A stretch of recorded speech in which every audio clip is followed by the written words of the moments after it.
Hello, Steve White, Steve Arts 89. Well, Misery. I love Misery. Misery loves company.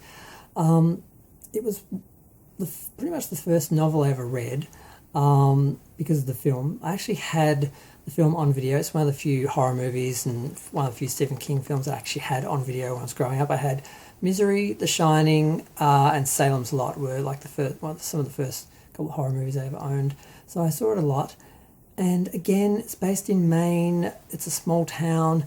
It reminded me of where I grew up, even though we never saw the snow. We had frost and rain and fog and it was freezing, but we never actually had snow. But I just loved this film. It is a horror film, but it's very well done. It's very much a drama.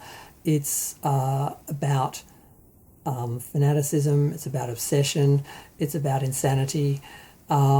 Basically, if you don't know the story, it's the story of Paul Sheldon, who is a writer who, like a lot of writers, he makes money commercially writing things he doesn't actually have passion for or care about. Maybe he did the first novel, but then once he had to start churning them out like a production line, they lost whatever appeal they had to him.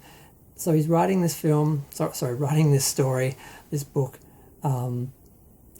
He's actually finishing it, but he's just publishing the last of the Misery books. The Misery books are what he's gotten his success from, and he's finished those. He has written that the character has been killed, and he's ended that series off, and now he's writing a new book about I think it was street kids and kind of how he grew up, and that's the book he's finished. He's going through his traditions of he goes to the same hotel, he stays in the same room, he lights up one cigarette. He puts the manuscript in the same leather satchel that he always used to carry his stories around since the first one he printed. They only printed one copy of. He has these traditions, and he's going through his usual traditions, but this time there's a big storm, and he leaves the hotel to go back to New York and give the book to his publisher. And he gets caught in a snowstorm, and he rides off the road, he crashes, and fortunately for him, fortunately, I don't know, he's rescued by his number one fan, Annie Wilkes.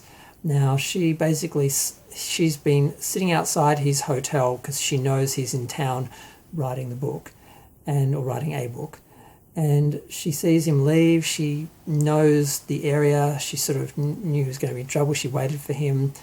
She rescues him. She basically pulls him out of the car, takes him home, and nurses him back to health. Rescuing him, of course. But she tells him that the roads are snowed in and that she couldn't get into the hospital. She was a nurse, so she's able to take care of him. But she keeps him there. And this was her intention the whole time, of course. But she convinces him that, the roads are out, the phones are out, it's just going to take a few days, and she just keeps him there. Now, he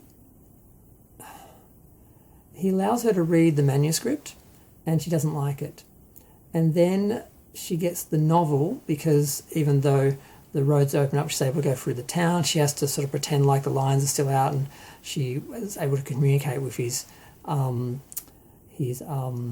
publisher and so forth, but he still wasn't able to talk to anyone because he can't leave the house and the phone lines aren't up to the house.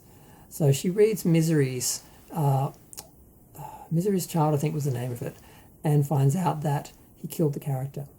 And of course she loses her mind because she lives for this character. She's obsessed with this character. She has a very small world in this little cabin because she actually was a Dr. Death, basically. She was killing patients that she was working as a nurse and killing patients, particularly children, in a maternity ward.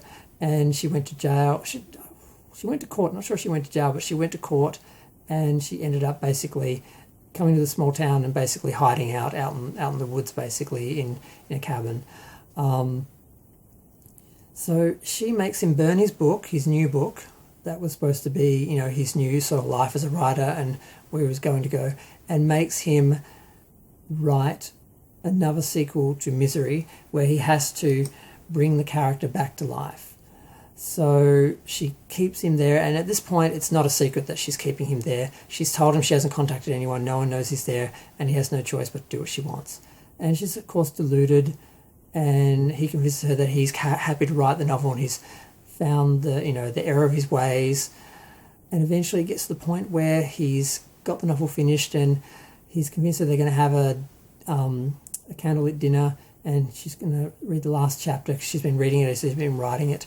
But the whole time he has been planning his escape. He was planning his escape before, but she found out that he'd been leaving his room. So she hobbled him. So just as his legs were healing, she broke both his ankles and put him backwards, basically. So go through the whole scenario again. He starts to heal again. And he's fairly sure I'm not sure if she actually wants the novel to be printed, if she actually is going to let him go, or if she just wants to read it, have it finished, and then kill him and then have it be printed afterwards. I'm not sure what she's thinking long term, but he has been keeping his medication, and he's planning to drug her at the dinner. That goes awry, but eventually he sets up a scenario and he surprises her. He burns the manuscript of the new novel before she can get to the ending. And while she's down on her knees trying to put it out, because he literally tortures it in front of her, he hits her on the head with a typewriter. They fight, and eventually he wins. He kills her. He survives. He gets out. He's rescued. He prints. I'm not sure what. No, I don't know if he just rewrote the novel, but he's working as a novelist, and he's publisher played by Lauren Bacall, who is amazing. Of course, Portia Owen's played by James Caan, and Kathy Bates plays Annie Wilkes. God, I can't believe I forgot her name. She won an Oscar. James Caan was brilliant. The guy who played the sheriff was brilliant as well. His wife was brilliant as well. I've forgotten her name. She was in a lot of things. He's still haunted by her, though. He goes back. Lauren Bacall, his agent's trying to convince him to write the story of his experience with Annie Wilkes. And he basically says no. And he's still haunted by her. He sees her in the background. It's not her. It's just another one of his fans. And the film goes to the credits playing I'll Be Seeing You, which just shows he's haunted by this. And, you never really forget something like this. You never really recover from something like this, even though he has continued writing and so forth. It probably helped him notoriety-wise and fame-wise. But it's a great movie. It plays like a straight drama, but it's just full of so much horror. There's a lot of tension. The scenes where he's sneaking out and getting back in just before she gets home and stuff like that was amazing the first time. Kathy's performance is amazing. There's moments where she's losing her mind, and it's just brilliant. You're just in awe, and it's not a surprise that she won the Oscar that year. It was released in 1990. It was a budget of 20 million. Yeah, 20 million, and it made 61 million, so not a huge hit. But for a horror film / drama / horror, it did fairly well. It put Kathy Bates on the map. James Caan was already a star. Lauren Bacall was not far from retiring. But yeah, it's a great film. I love the novel. The novel's a little different, of course.